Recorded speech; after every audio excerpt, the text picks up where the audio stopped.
Dan Sabia, 62 years old. Today's date is 11/18/2013. I'm at my mom's house, and that's obviously I'm the son. If that's my mom. Mom? Anna Sabia, age 96. Today's date 11/8/2013. Location, my home. Relationship to partner mother. Very good. All right, Mom, we're going to take you down the lane of how you grew up in Bellmore and talk about Bellmore. What, you want me to stop with North Bellmore? No, I'm going to ask you a few questions. Oh, Okay? So, how long have you lived in Bellmore? North Bellmore. North Bellmore. 77 years today. 77 years today. Now, you're 96, so before you came to Bellmore, where'd you live before that? North Bellmore. I lived in East Meadow. Which is only a mile away from here, not even a half a mile away. Right. Okay.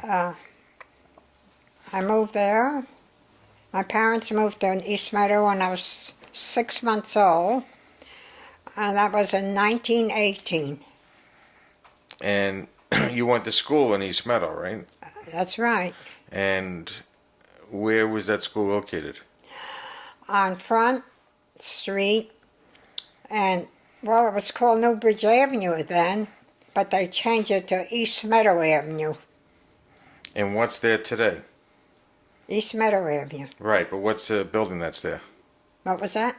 What was the building that's there now? The East Meadow Library? Yeah, East Meadow Library. So that was a one-room schoolhouse at one That's time. right, just with the one schoolhouse. And you went to school there for what ages? What grades did you go to? From kindergarten, and I was promoted to the 8th, but then I had to go to work. So then, after you At went 16. to work, go ahead, what age did you start working? 16. And tell us a story. You worked at a laundromat? Not a laundromat, in a laundry. Oh, laundry. Okay. I started with 15 cents an hour. When President Roosevelt was elected in 32, and I went to work at 33, he passed the law, 40 hours a week, $12.40. And that was good, because bread was 10 cents a loaf, and milk was 10 cents a quart delivered to the house. And you can get a bag of groceries with a piece of meat in it for $1. And we used to shop in King Cullen and Hempstead. And that was the only store. Well, of course, we had Bohack and A&P, but was a King Cullen is family owned to this day. And they would be open not 7 days a week, to 6 o'clock, Friday to 10 to do your shopping. They would close at 6 Saturday night and was closed all day Sunday. And that's what life was all about. So you were only about a half mile from here, and when did you move to North Bellmore? What year did you move to North Bellmore? Because you were going to school, you were in East Meadow first, then you came here to North Bellmore. You went to Taft Street? Yeah. Well, we moved 77 years ago to Taft Street, where when I was married, and we had built our own home here. And we started with, I was still a teenager, and I was paying property tax, $50 a year. And look what it's gone up to now. Danny knows. Yep.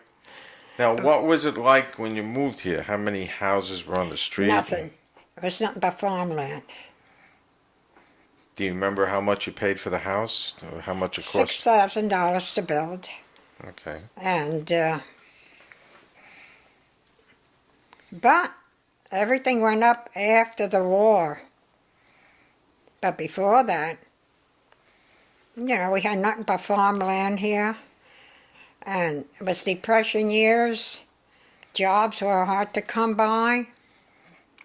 And when my late husband was building the house, he was single then, they come begging for work, to give them work, just to put food on the table. That's how bad it was.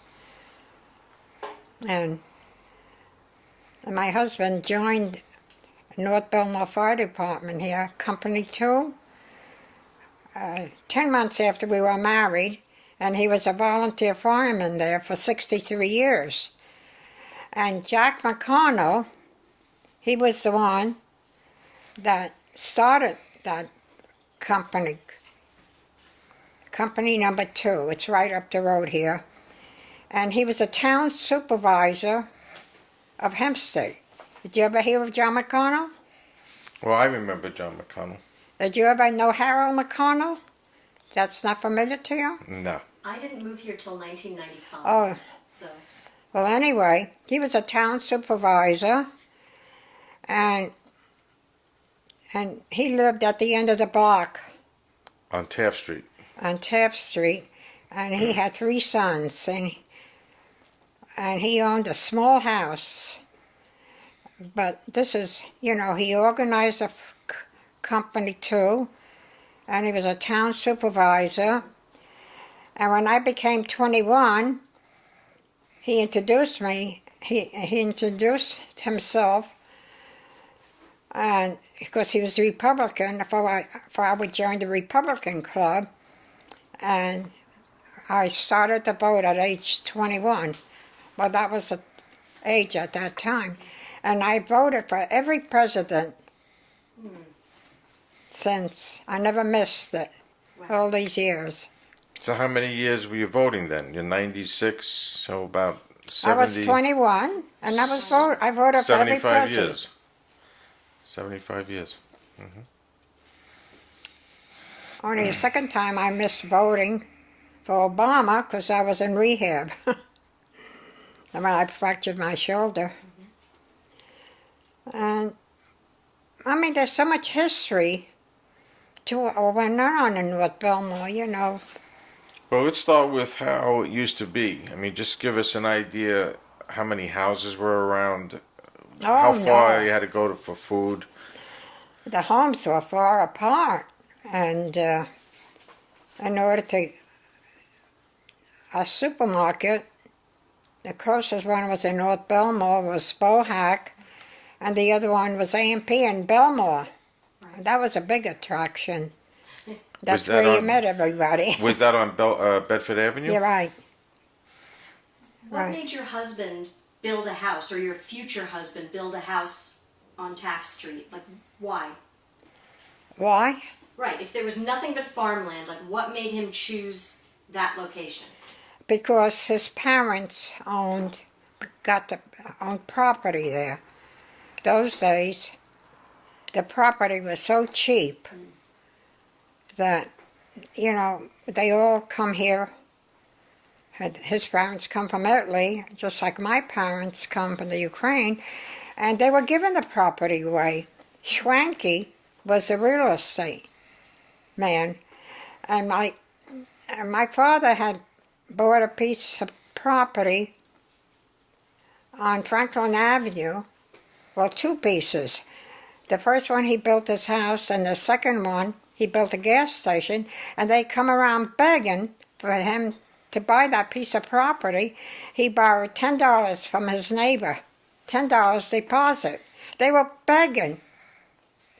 I says, if you had money those days, you would have been a millionaire. But that's why all the immigrants had come here. They all had big pieces of property here and there. And it's not like today to get a piece of property. Now, you went shopping in Bellmore, but if Bellmore didn't have something, where was the big town you went shopping? No, we stayed with the A&P and... Well, not food shopping, but if you needed stuff, you went into Hempstead?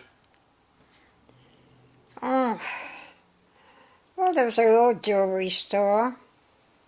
Where, in Bellmore? Yeah, and I did my banking. The little bit I did, I was a treasurer for the auxiliary of North Bellmore. And then when my brother was in service, he was sending me money to put away when he got home, and I put it in the Bellmore bank there. And is that the bank that's on the corner yeah, in Bellmore? It's still yeah, there? it's The still City there. Bank? The same bank building. And we used to go in deli there, and was a- bakery, ice cream parlor, What was the name of the ice cream parlor? Johnson's. And then there was a shoe store there too, right? Oh yeah, I would take my children there for Stride Right. And Do you remember the name of the shoe store? oh gosh, no, forget it. Then you had Wyman's Hardware. They had the hard, yeah, we would shop at Wyman. And we go to the Bellmore movies. They used to call it the Itch. You know that? They, Why? Why did they call I don't it the know. Itch? I don't know. We go there, and we would go to Merrick Gables, nearby. You know, you pay about a quarter to get in, to see a movie. What else? Hey, get back to Bellmore. How about that story you told me when you got carjacked on the Parkway, and When I what? when you got carjacked on the Parkway? Oh, and, yeah. And the bank robbery in Bellmore. Yeah, mostly in Bellmore was Dillon. It was a Midwest someplace. But where did it happen now? On Bellmore Road, right? No, that Parkway, that The exit off by Bellmore Road. Bellmore Road. What's the name of that? That. It's the Bellmore Road exit off Southern State Parkway. Well, we were coming home from the movies, and we were cutting through this shortcut, and there was a curve on this road. And who was in the car? It was just. Your father and I. We were single then. How old are you about then? I was about 18, and we're coming, and we see the guy come from around the bend. He was on our lane. So I said to my boyfriend, I said, gee, better pull over. And he pulled over onto the shoulder and stopped. So they come along, the car come along, and the guy got out of the car. We thought he was lost. He had a gun. He says to my boyfriend, get out. And he had the gun pointed at him. And then he spotted me there, and he pointed the gun at me and told me to get out. And we had an old jalopy, a Ford, and the other car was brand new, but it was stolen. And he had the owner in the car, in his car. So they got in our car, the old jalopy, and my boyfriend got into the brand new car, and then he was going to Merrick Police Station, and he says, I'm going to drop you off at Lilco. He had a friend working there, and it's a good thing he dropped me off there. The building is still there on Grand Avenue and Newbridge Road. Mm-hmm. Are you familiar with that? Mm-hmm. So he dropped me off there, and he continued straight instead of making a right on Sunrise Highway to get to Merrick. He continued. I guess he was so excited, and he continued to Merrick Road, and where the park is right now, there was a canal, and he drove right into the canal. Now, if I think I was in a car, I might have drowned. And the brand new car was in a canal. In the meantime, they took the car to Freeport in a junkyard. So the owner drove our car, our jalopy, to the police station, and my boyfriend says, well, your car is in a canal. But when they pointed the gun at us, he says, I'm Dillon, because Dillon was on a loose that time. And he was... And Dillon was a gangster back then, right? Yeah, whatever. Mm-hmm. So So what year was that about? Well, you were 20. I was 18. So you were born 1917. 17. So it was 1937. Yeah, And what year did you get married? 36. 36. So you must have been around 35 years old, right? Oh, it was before I was married. Before you got married. Yeah, I was single. Oh, what an experience. You know, when you think the way they shoot today, we could have been dead ducks. What? That's true. Now that was 1937. What? Do you remember the hurricane in 1938? Oh, yeah. That would explain. There was no TV. We went to work. It was storming. And you're waiting for the bus.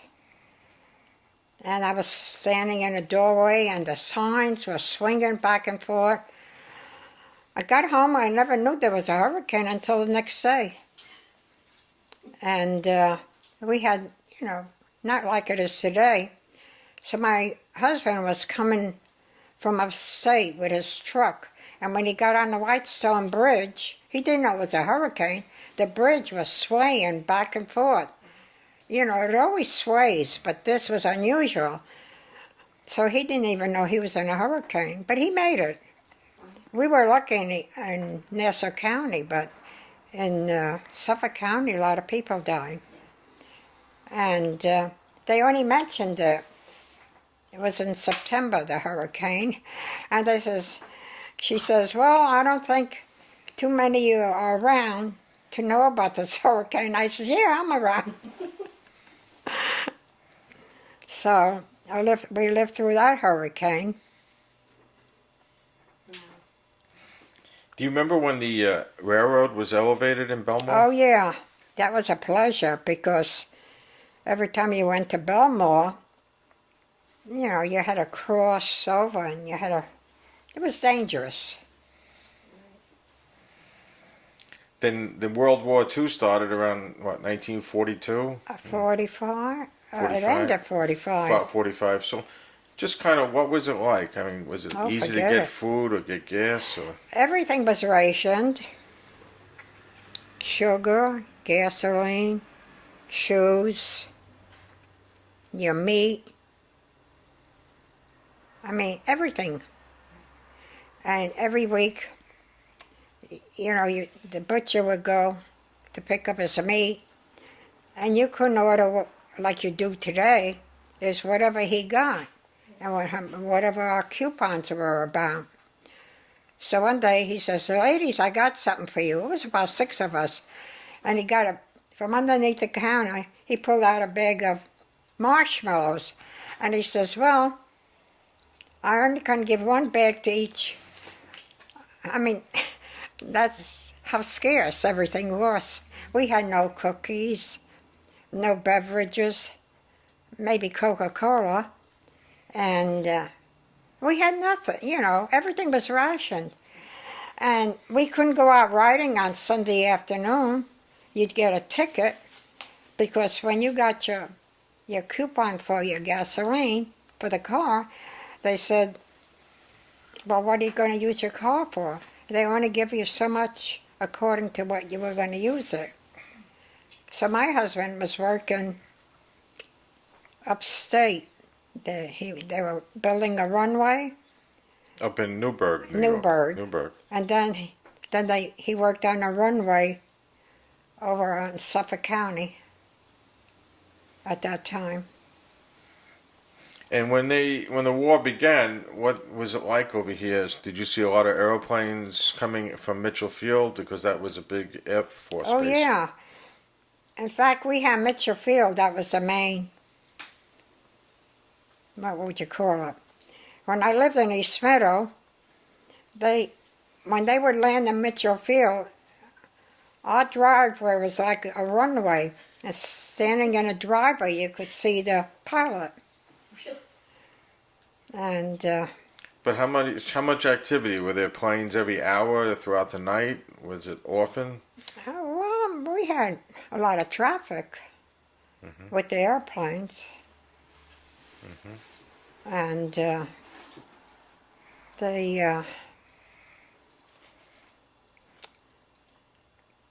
what a little else? bit about your brother. He was a pilot and he flew out of. Well, he, at 18, they had a draft. So when my brother became 18, he was drafted. And they shipped him over to England. And he was a belly gunner because he was short, underneath the horse. And he was Underneath the airplane, who stood out. He has that glass enclosure under the plane, right?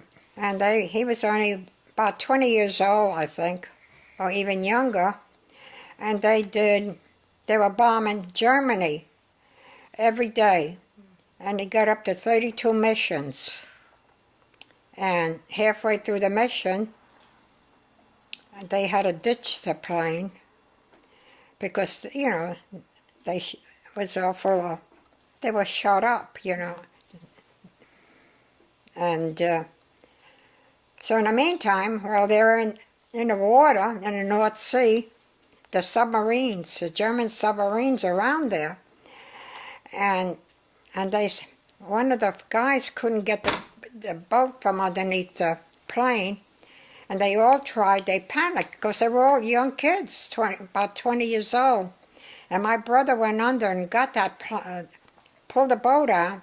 In doing so, he punctured his suit, and he filled up with water. So he wouldn't get in the boat, otherwise the boat would have sank. And there's a submarine, and the British Air Force came along and kept the submarines away from the guys until they were picked up. And my brother got a Purple Heart for doing what he did. And his name was Steve Buzak. Yeah, and we only lost him last year. He was 87. He was in a nursing home for 5 years with Parkinson's. But so anyway, he come home after 32 missions because my father was dying of cancer. So he got to see my father 2 days before he died. So it was pretty noisy around here with airplanes in Bellmore and flying overhead in East Meadow, but it was all open fields, right? Well, it was busy, but most of the traffic went overseas. Mm-hmm. Well, Everything was... right after the war, then they started building a lot. Do you remember when Mepham High School was built? Mepham was there. We only had one elementary in North Bellmore and Mepham. And that was it? And then they built 6 elementary schools and built 2 junior highs, or 3, and 3 high schools. Wait a minute, we had Kennedy, Calhoun. But in the 40s, what was here then? Just Mepham? That was built after the... No. Yeah. Mm-hmm. Mepham was there until after the war. We got the new ones. Now, Newbridge Road School was there. Not Newbridge Road, the one that's over by the library today. And that's where Dad went to school? That was the only elementary school we had for North Bellmore. And that was, you don't remember what year that was built, right? Well, they had an old one, but it burnt down, so that was a new one. I don't know what year. Your father graduated from there. No, after the war, everything just exploded. From 1946 to 1964, we had 80 million baby boomers born. And they were the first ones to go to college since this country's existence. So when they graduated, they had it made. Even when they were in college, the banks gave them credit cards. And so like you're the baby boomer. When you got out of college, you got a good job. Just before that, no, there was no jobs to be had. And you know, you're aware of Levittown, aren't you? Mm-hmm. Well, Levitt built those homes, not the government, for the soldiers when they come home. And them homes were only $6,000. And a lot of them added rooms to it. And because I had families. And then, when the real estate went up, a lot of them got about $45,000 for their house after they raised their family in it. Well, when you drove around Bellmore in 1940 to 50, you saw potato fields, peach orchards, greenhouses. What was it like? Peaceful. In fact, your father was teaching me to drive on Gardeners Avenue. It was nothing but, farmland. You didn't have to worry about when you crossed Hempstead Turnpike. There was no lights. I mean, there was no traffic on the road. How about Newbridge Road? How was that, Newbridge? There was the same. There was nothing on Newbridge Road. And people had chickens and animals? Oh, yeah. We even had a few chickens when we got married. Mm-hmm. And Grandma had chickens and 2 cows, and she raised her own vegetables. And that was in East I mean, Meadow. we had nothing here. I mean, I'm telling you, Hempstead was the hub. Mm-hmm. And that's where everybody did their shopping. We had no malls. The malls came after the war. And I'm so disappointed what happened to the town of Hempstead. It looks like Manhattan. I get lost, and I'm afraid to drive through there. I remember they used to send me when I was 12 years old, my mother would send me to Hempstead to pay her bills, electric, telephone. We had a radio on time, and I would stop at the deli, and she gave me cash. And, I paid these bills. Because my father was working in Manhattan. He was a window cleaner, skyscraper, and he only come home weekends. So I was the oldest, and I got on a bus, and I paid these bills for her. When I think of it, I says, if you sent a child there today, they'd be murdered, raped. That's what it's all about today. It's disgusting what's going on. Even though I grew up in the Depression years, I had nothing. We started from scratch. When my parents moved to East Meadow, like everybody else, there was no electricity, no running, no water. We had water from the wells. I don't know how she survived. When did you get running water in Bellmore? After we moved here. Well, 1952? They had running water before that, but when we built this house, it was in 60... No, what year? 51. No, 49. Mm-hmm. We moved here Christmas Eve. Mm-hmm. I think one interesting story you should tell us about was Charles Lindbergh when he took off to fly overseas and you were there. Oh, yeah. My father drove my Uncle Mike and I. And Uncle Mike was your brother? Yeah. He was born 22 months after me. And about what year was this?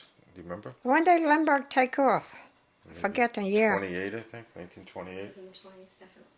I remember we were on Merrick Avenue. Yeah. So what do you remember about it? Oh, all I remember, he took off. I mean, and, when he made it, it was a big thing. I remember Amelia Earhart. She was my favorite. I followed her.